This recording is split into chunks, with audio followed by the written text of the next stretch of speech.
आपका स्वागत है हमारे YouTube चैनल भक्ति राष्ट्र पर, जहां हम बात करते हैं उन लोगों की जिन्होंने दुनिया को नहीं, खुद को जलाकर इंसानियत को रोशनी दी। आज की कहानी किसी राजा, सेनापति या वैज्ञानिक की नहीं है। यह कहानी है एक लेखक की, जिसने कलम से वो क्रांति की जो तलवारें भी नहीं कर सकी। वो आदमी जो गरीबी में जन्मा, भूखा रहा, पर किसी राजा से ज़्यादा अमर हुआ।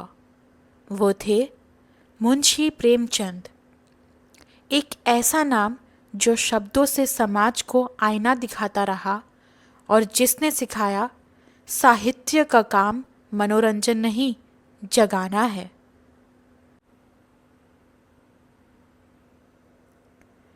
जुलाई 1880 उत्तर प्रदेश के लम्ही गांव में एक साधारण परिवार में जन्म हुआ एक लड़के का, धनपत राय श्रीवास्तव। पिता पोस्ट ऑफिस में क्लर्क थे, माँ अक्सर बीमार रहती थी। घर में न पैसा था न सुविधा, पर वो बच्चा हर चीज़ में एक सवाल खोजता था। जब दोस्त खिलौने से खेलते, वो किताबों से खेलता। स्कूल की फीस देने के लिए वो दुकानदारों के लिए एक हिसाब लिखता और बदले में एक नोटबुक मांग लेता। माँ का देहांत हुआ, बचपन वहीं रुक गया। पिता की नौकरी गई, स्कूल छोड़ना पड़ा। पर उसने लिखा, गरीबी ने मुझे तोड़ा नहीं, मेरी कलम को धार दी। रात में दिए के लौ के नीचे वो लिखता और सोचता, एक दिन मेरे शब्द भी किसी की दिया बनेंगे।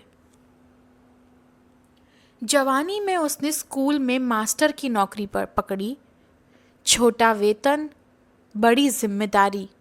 दिन भर बच्चों को पढ़ाता, रात में कहानियाँ लिखता। नाम था धनपत राय। कहानियाँ अंग्रेजी शासन की सच्चाई बताती थी, गरीबी, अन्याय, किसान और जनता की व्यथा। पर वो दौर ऐसा था जहां सच बोलना गुनाह था। उसकी कहानियां जब्त होने लगी। सरकार ने उसे चेतावनी दी, ये लेख बंद करो वरना नौकरी जाएगी। उसने कुछ देर सोचा, फिर मुस्कुराया। अगर झूठ बोलने से नौकरी बचती है तो बेहतर है मैं बेरोजगार रहूं। और उसी रात उसने नया नाम अपनाया, प्रेमचंद। अब ये नाम रहेगा और इसके शब्द डरेंगे नहीं।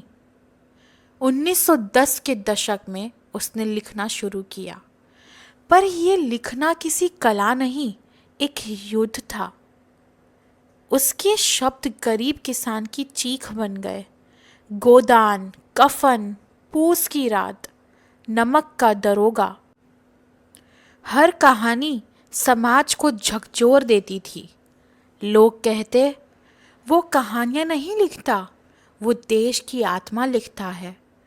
उसकी कलम में कोई डर नहीं था।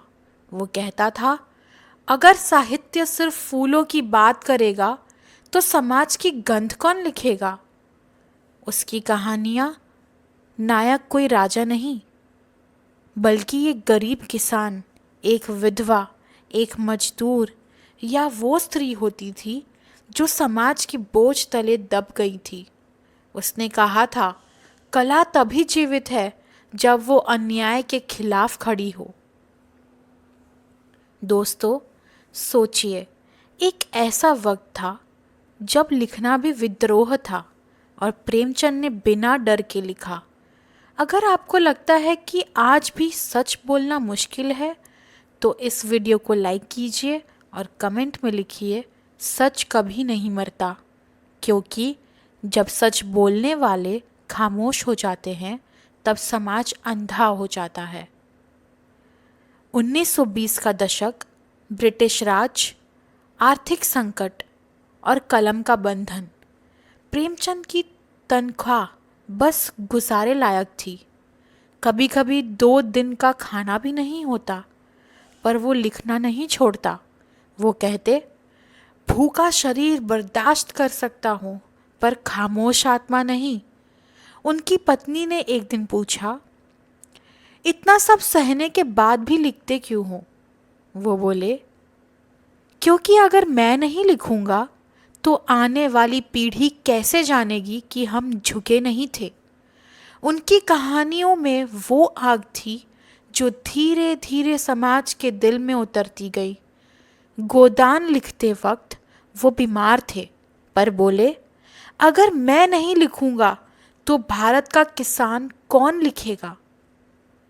और सच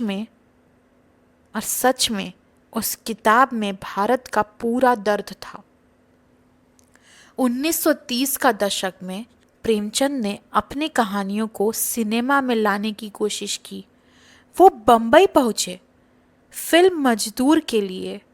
लोगों ने कहा, ये लेखक है, इसे फिल्में क्या समझनी। पर उन्होंने साबित किया, कला एक ही होती है जो दिल से निकले और लोगों तक पहुंचे। उनकी फिल्में चली नहीं, पर उनके विचार अमर हो गए। उन्होंने कहा, मैं फेल नहीं हुआ क्योंकि मेरा उद्देश्य मनोरंजन नहीं, बदलाव था। अगर आपको लगता है कि आज भी सच्चाई को सुनने की ज़रूरत है, तो इस कहानी को शेयर कीजिए। शायद कोई युवा ये वीडियो देखकर लिखना शुरू कर दे और वो अगला प्रेमचंद बन जाए। 1936 प्रेमचंद बीमार पड़ गए। फेफड़ों की बीमारी थी, पैसा नहीं था इलाज का। डॉक्टर ने कहा, आराम कीजिए। उन्होंने कहा, आराम कलाकार की मौत है। उन्होंने गोदान पूरी की और 2 दिन बाद 31 साल के संघर्ष के बाद आखिरी सांस ली। मृत्यु के समय उनके पास कुछ नहीं था, न पैसे न संपत्ति, पर वो जो था वो था अमर। लोगों ने कहा वो चला गया, पर उसकी किताबें हर हाथ में थी, हर स्कूल में, हर विचार में। आज भी जब कोई किसान होरी का नाम लेता है या कोई पाठक कफन पढ़कर रोता है, वो प्रेमचंद की आत्मा बोलती है। जिसे दुनिया ने गरीब कहा, उसने पूरी दुनिया को अमीर बना दिया।